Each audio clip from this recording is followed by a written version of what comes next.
يلا معايا تحدي رمضان ان شاء الله باذن الله. مين هيخش معايا التحدي ان شاء الله باذن الله؟ ايه هو التحدي بتاعنا؟ التحدي بتاعنا هنحوش لحد رمضان. قدامنا اهو 11 12 1 2، قدامنا 4 شهور باذن الله. يلا بينا معايا نشوف ايه هو التحدي وايه هي الافكار الجميله اللي احنا هنعملها ان شاء الله مع بعض في شهر رمضان وهتنفعنا بامر الله. يلا بينا. قبل ما ندخل ما تنسوش تصلوا على النبي الغالي عليه افضل الصلاه والسلام. السلام عليكم ورحمه الله، بسم الله والصلاه والسلام على رسول الله. اهلا بكل حبايبي الحلوين، يا رب دايما تكونوا بخير. كل سنه وانتم طيبين. ان شاء الله باذن الله النهارده حلقه مخصوص عشان رمضان. كل سنه وانتم طيبين.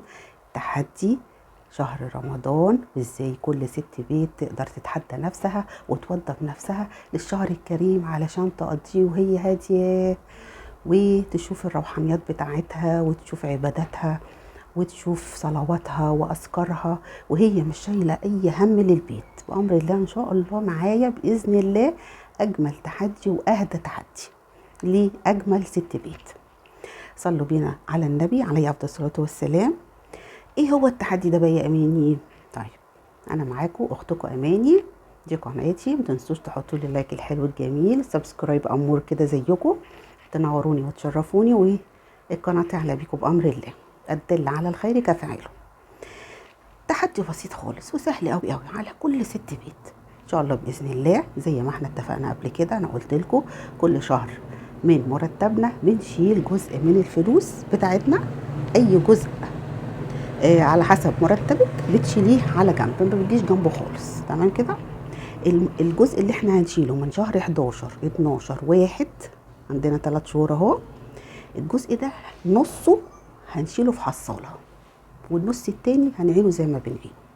تمام؟ قلنا ان ده جزء بيبقى متشال معاكي للطوارئ. تمام كده؟ هتقسميه نصين. خلاص، سواء بقى بتشيلي 1000 بتشيلي 500 بتشيلي 300 على حسب مرتبك. انا قلت كل واحد هيتعامل على حسب الدخل بتاعه يا جماعه. خلاص كده؟ صلوا بينا على النبي تاني عليه افضل الصلاه والسلام، تزيدنا البركه. هتشيلي الجزء اللي انت بتشيليه هتشيلي نصه، سواء زي ما قلنا اي مبلغ. ليه شهر رمضان؟ ليه؟ علشان ان شاء الله لما يجي علينا شهر رمضان بامر الله يبقى معانا جزء فلوس كده وفرة معاكي في البيت. جايلك عزومة، هتنزل تشتري طلبات الولاد للعيد، كده يبقى حاجة كده ايه، ديفنس معاكي. تمام؟ عايزة تزودي في طلبات البيت، دي تبقى حاجة ما تبقيش مزنوقة. بصوا، انا مش عايزاكم دايما تبقوا على المحك، عايزة ست البيت تبقى عاملة لنفسها ديفنس. ديفنس يعني ايه؟ يعني تبقى في مبلغ كده محطوط مش جاي جنبه خالص. جاي لك حاجه، جاي لك عزومه طارئه، زوجك عزم اصحابه على غفله، محدش عارف الظروف، انت ما تضمنيش الظروف في رمضان بيبقى شكلها ايه. فان شاء الله بامر الله تكوني جاهزه لاي طارئ يجي عليكي.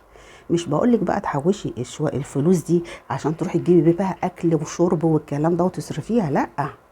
انا عايزه ليكي ديفنس في الشهر ده شهر كريم، شهر الخير، شهر البركه. جايز حد يجيلك فجاه، ضيف يجيلك فجأة متبقيش عاملة حسابك، يبقى معاكي الديفنس معاكي اهوت، ما تتزنقيش. تمام كده؟ فأنا عايزاكي ايه الجزء اللي انت بتشيليه استثناء ال3 شهور دول، مش هنشيله كله للطوارئ بتاعتنا، لا هنشيل نصه والنص بتاع رمضان. فحصاله جميله كده اهوت قدامك في المطبخ، على النيش، في اي حته كده تبقي حطاها قدامك عشان تبقي شايفه انت بتحطي ايه وما تجيش جنبها خالص. دي اول فكره بامر الله. تاني فكرة بقى هقولها لكم، اللي هي ايه الافكار اللي هنعملها في رمضان. اقول لكم انا بعمل ايه بامر الله، واللي حابب يعمل زيي يعمل. تمام كده؟ انا بعمل افكار كده في الاكل بتبقى عندي زي الديفنس برضو. اللي هو ايه يعني؟ أو قبل رمضان مثلا انا بعمل لي 2 كيلو رقاق، انا اللي بخبزه بصراحة. انا بجيب 2 كيلو دقيق وبعجنهم وبعمله الرقاق اللي هو الناشف ده، وبحطه كده في كيس وبروح حاطاه في مكان كده بعيد عن كده فوق التلاجة في اي حته. تمام كده؟ ليه؟ انا مش بحب اجيب الرقاق اللي بره بصراحه، بيبقى يعني ما اعرفش، مش بحبه. بحب انا اعمله بايديا. انتي ما بتعرفيش تعملي، اشتري لك 2 كيلو رقاق وحطيهم. اشتري لك 3 4 ورقات جلاش وحطيها في الفريزر. برضو كام كيس كده سمبوسك وحطيهم في الفريزر. الحاجات دي بتنفع قوي قوي على فكرة في الاكل في رمضان. تمام كده. ليه؟ هقول لكم ليه. لان رمضان دوت سبحان الله بيبقى كله بركه. يعني مجرد ما بنقعد نفطر وبناكل الكام تمرايه وتشربي بق ميه بتشبعي، تشربي شويه شوربه، تاكلي اي حاجه من اللي انت عاملاها، ما بيبقاش الاكل فيه جامد يعني، فاهميني؟ فعشان كده بقول لك تحطي الحاجات دي في الفريزر. ليه؟ هتجيلك مثلا في يوم تروحي عامله سيرفيس كده سمبوسه اللي هو بالجبنه، وعليها فلفل وطماطم كده هوت وزيتون، وتحشيه وتقليه. انا عن نفسي ولادي بيحبوه بالجبنه اكتر من اللحمه. عايزه باللحمه تعملي برضه، وهقول لك طريقه اللحمه المفرومه دلوقتي، برضه تحطيها في الفريزر وتبقى جاهزه للاستخدام. تمام كده.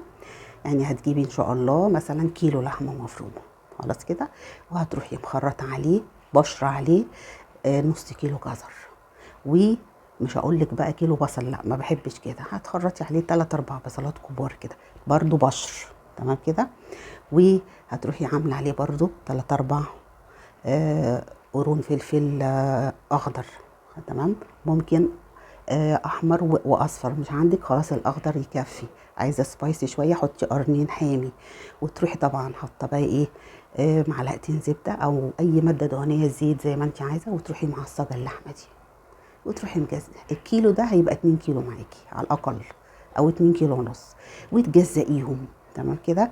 تجزئيهم في اكياس، بحيث لما تيجي تطلعي اللحمه عشان تعملي بحاجه ما تطلعيش الكيس كله يفك وترجعي ترجعيه تاني، لا انت تجزئيه بقى ارباع كده في اكياس. عايزه لحمه مفرومه بقى تعملي بقى سمبوسه، تطلعي الكيس يفك معاكي السمبوسه في التلاجة، تطلعيها تروحي لفه عامله سيرفيس كبير كده هوت، مع سلطه، مع مثلا نوع خضار سوتيه، ويبقى اكله جميله. يعني لو انت مثلا مش عايزه بقى تعملي بروتينات ولا حاجه، عندك لحمه في السمبوسه ومعاكي خضار وعامله شويه رز جميل كده وشوربه، اديكي كونتي وجبه فطار جميله. تمام. فانا بقول لك الحاجات دي للطوارئ. عملتي مثلا اكله دسمه وكلتوا بقى بط بقى ومحشي ورقاق والحاجات دي، مش هتقدري تعملي الايام اللي بعدها اكلات دسمه. تخليكي بقى في الحاجات الخفيفه دي، صينيه جلاش بالجبنه، السمبوسه زي ما قلت لكم كده، مع سلطات مع شوربه. يعني تخلوا الاكل بتاعكم خفيف، يعني قدر المستطاع في رمضان. لان ده بيبقى فطار والمعده بتبقى فاضيه، وما ينفعش ان انت تحطي اكلات واصناف كتير وممكن الاطفال ما تاخدش بالها ومعدتهم توجعهم، يفضلوا ياكلوا ياكلوا ياكلوا، لان دول اطفال برضو. تمام كده. دي افكار ليكي في الفريزر علشان تبقى معاكي في رمضان. مع مثلا عامله اكل وتاني يوم الاكل مثلا خلص مش هيكفي، تروحي مدعمه مثلا صينيه جلاش، سيرفيس سمبوسه. ده على الاساس اللي انا بقول لكم دي افكار ممكن تستغليها في رمضان، مع طبعا الاكل الاساسي اللي انتوا بتعملوه. تمام كده. طبعا انا قلت لكم قبل كده ان انا مش بحب اجيب الحاجات دي واحطها في التلاجة، اللي هي اللحوم والحاجات دي. بس في رمضان هنجيب ليه؟ علشان يسهل عليا ان انا اعمل وجبه الفطار بتاعتي. ليه؟ لان طبعا يوم رمضان هيبقى قصير. احنا دلوقتي التوقيت الشتوي بدأ، وطبعا المغرب هيدن على 5:30 6 الا. فطبعا الوقت هيبقى قصير معانا. فدي الحاجات دي تجهزيها في الفريزر علشان تبقى تطلعي على طول وتعملي. ليه؟ لان مفيش وقت ان انت بقى كل يوم تنزلي وتجيبي، لا طبعا. فبتجيبي بقى اللحوم بتاعتك والفراخ على قد طبعا استخدامك، وتجهزيها تحطيها في الفريزر. اللحمه المفرومه معموله زي ما قلت لكم كده. لو هتعملي مكرونه بشاميل هتطلعي وتعملي على طول، سمبوسه هتطلعي وتعملي على طول، صينيه جلاش هتطلعي وتعملي على طول. هاتي لك كده 2 كيلو جبنه قريش وحطيهم. هاتي لك كيلو فول من الابيض العريض دوت، ما تجيبوش الفوله الحمراء المكببه الصغننه دي، لا هاتيها الفوله كده وتبقى عريضه، وتدمسي كده اهوت بمعلقه كربوناتو، وتحطي له قطايه. تمام. انا ما بحطلوش حاجه خالص، بحطلوش حاجه، ولا بحط عدس ولا رز ولا فول مدشوش ولا حاجه.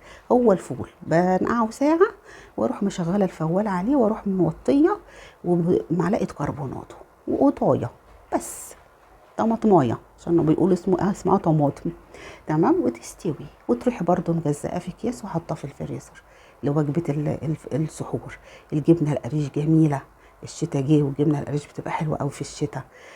انواع الجبن اللي انت حباها برضو تجيبيها ربع ربع ربع كده عشان السحور بتاعك. تمام كده. هتبصي تلاقي تلاجتك اتملت كلها خير، وهتلاقي كل حاجة بقت جاهزة عندك. هاتيلك نص أو كيلو كنافة، نصين، وحطي في الفريزر برضو. أي وقت تطلعي تعملي تبقى موجودة عندك. تمام. الحاجات دي كلها بتبقى حاجات خفيفة، وبتبصي تلاقي كل حاجة موجودة عندك. ما تتعبيش، ما تضطريش تنزلي ولا تطلعي، لأن زي ما قلت لك اليوم رمضان بيبقى قصير، وبيبقى عندك بقى عبادات وقراءة قرآن. احنا بنعمل ليه كل ده بقى في رمضان؟ بنجهزه علشان نعرف ان احنا نتعبد في الشهر ده، نعرف نقرا القرآن، نعرف نصلي التراويح بتاعتنا، نعرف ناخد جزء من الراحة عشان نقوم نكمل بالليل. نبعد بقى عن التلفزيونات، نبعد عن الموبايلات، نبعد عن المنصات، نبعد عن السوشيال ميديا شوية. ده هو شهر يعني ان شاء الله بإذن الله يعني ناخد أجر وثواب، وبعد كده يا ستي عيشي زي ما انت عايزة، مفيش أي مشكلة. فدي يعني شوية أفكار. أنا بجيب مثلا 3 فرخات كده، كيلو ونص الفرخة، واحشيها واجهزها، وعينها محشية، تطلعيها جاهزة تحطيها تتسلق، وتعملي جنبها وجبة جميلة برضو سخنة. خضار سوتيه، تعملي جنبها أي نوع خضار. عندك اللحمة بتاعتك برضو، ما تكتريش كيلو، كيلو ونص، واقسمي نصين، يعمل لك برضو وجبتين. اللحمة المفرومة زي ما قلت لكم تعملوها كده برضو، تبقى جميلة. برضو طريقة حشو الفراخ أنا بعملها كده: الكبد والقوانص بغسلها وأنشفها بمناديل ورق كده، واروح عاملة معلقة سمنة بلدي ومشوحة الكبد والقوانص فيها، وبعد كده بكون خرطت بصلاية وفيها ملح وفلفل وبهارات لو عايزة، وسنة قرفة، تدعكيها جامد بإيديكي وتروحي حطاها على الكبد والقوانص مع كوباية الرز. شق ميه صغنن كده، الرز يبقى نص سوا، واروح مشوحاهم ومجهزاهم. منضفه الفراخ بتاعتي، حشياها ومجهزاها وقافلاها، واروح حطها في الفريزر. تطلعيها على طول في الشوربه وتحطيها مع طبعا ال جزرايه، قوطايه، ورق اللورا، بوكيه جرنيه كده حلو، تروحي حطاهم مع الايه، مع الفراخ وهي بتتسلق. تعمل لك شوربه جميله. طلعها تحمريها كده تبقى ببركتها، وتقطعيها كده وتوزعيها. الرز اللي جواها بيبقى جميل، لو في اطفال تحط لهم بيبقى طعمه تحفه. دي برضو هتسعفك قوي قوي في رمضان. كل الحاجات الجاهزه دي يا جماعه بتسعف في رمضان. لكن انا عمري ما اقول لك اعملي اول يوم كذا واعملي تاني يوم كذا واعملي، لا. انتوا عارفين انا ضد الورقه والقلم. انا بقول لك شويه افكار جميله كده تستخدميها في رمضان، هتنفعك، وهتعرفي تعملي العبادات بتاعتك، وتقري قرانك، وتاخدي قسط من الراحه بتاعك بعد الفطار بالليل عشان تقدري تقومي تصلي القيام والتهجد، وتقري برضو جزء من القران، وتصلي الفجر بتاعك، وتقري قران بعدي برضو، تصلي الضحى. كل الحاجات دي يا جماعه عايزه وقت. العبادات عايزه وقت، مش عايزه ولا تلفزيون ولا سوشيال ميديا، ولا عايزه ان نضيع وقتنا في المطبخ ونقف نطبخ ونعمل اكل. تمام. يبقى انت كده تعملي شويه الافكار الحلوه دي، مليتي بيتك خير، وتلاجتك مليانه، ووقتك اتسعف معاكي. تمام. وطلعتي حاجتك من الفريزر وعملتي على طول سمبوسه، جلاش، كنافتك في التلاجة برضو. الفراخ تحشيها وتعينيها لو حابه، مش حابه برضو هاتي البانيه وتبليه وعينيه. اعملي برضو البانيه باشكال مختلفه، بلاش ان هو على طول يبقى مقلي. ممكن تعملي له خضار سوتيه وتحشيه كده هوت، وتقليه، بيبقى جميل وبيبقى مشبع جدا. يعني هتاكلي القطعه، او الفرد ياكل القطعه مع مثلا شويه رز ابيض جنبيها، بيبقى جميل قوي قوي. ليه افكار كتير قوي البانيه، غير ان انت تقليه برده في زيت وكده هوت، بيبقى دسم وكده. يعني حاجات كتيره قوي. الكبد والقوانص برده تجيبيها تنضفيها برده وتتبليها بتتبيله بصل كده، وتعينيها برده في الفريزر، بتبقى جميله. تيجي تطلعها تعمليها تبقى ريحتها حلوه طبعا بعد ما تغسليها كويس.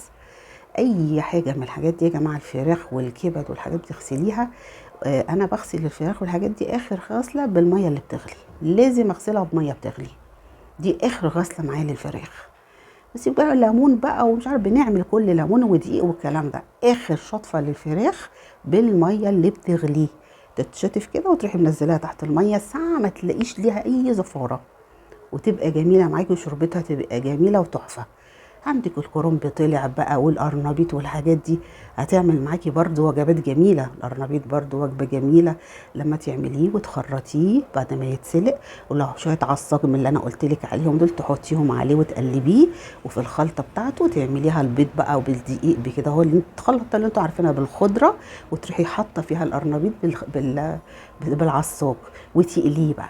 الله بقى عليه، هيعمل معاكي سيرفيس كبير كده. لو قرنبيطه صغننه كده هتعمل معاكي سيرفيس قرنبيط وفي قلبيه لحمه، وتروحي عامله لو عايزه تعملي معاه رز معمر او رز ابيض او بالعيش وسلطه، وجبه تحفه. والقرنبيط برضو رخيص وعلى قدنا. يا رب افكاري تكون عجبتكم النهارده، وهكمل لكم تاني ان شاء الله برضو شويه افكار، بس انا مش عايزه اطول عليكم الفيديو. انا بصراحه ما بحبش اطول الفيديوهات، لان برضو انا براعي اوقاتكم، وبراعي ان مش كل حد هيقعد يسمع فيديو 25 دقيقه 20 دقيقه. فانا لو طول عندي ال 14 دقيقه بصراحه ببقى متضايقه، مش ببقى عايزه اطول عليكم. دي برضو شويه افكار، وهكمل لكم ان شاء الله برضو شويه افكار لرمضان باذن الله، ان شاء الله يعودوا عليكم بالخير والبركه، وكل سنه وانتم طيبين بامر الله. اشوفكم ان شاء الله فيديو جديد. ما تنسوش بقى لايك للفيديو، قولوا لي لو الافكار عجبتكم، قولوا لي اقول لكم افكار تانية ان شاء الله باذن الله. وما تنسوش اللايك بقى الحلو عشان الفيديو يترفع، والدل على الخير كفاعله. اشوفكم ان شاء الله في فيديو جديد. سبحانك اللهم وبحمدك، اشهد ان لا اله الا انت، استغفرك واتوب اليك. ما تنسوش تصلوا على النبي الغالي عليه افضل الصلاه والسلام. اللهم صل وسلم وبارك على سيدنا محمد وعلى اله عدد كمال الله وكما يليق بكماله. اشوفكم ان شاء الله في فيديو جديد. السلام عليكم ورحمه الله.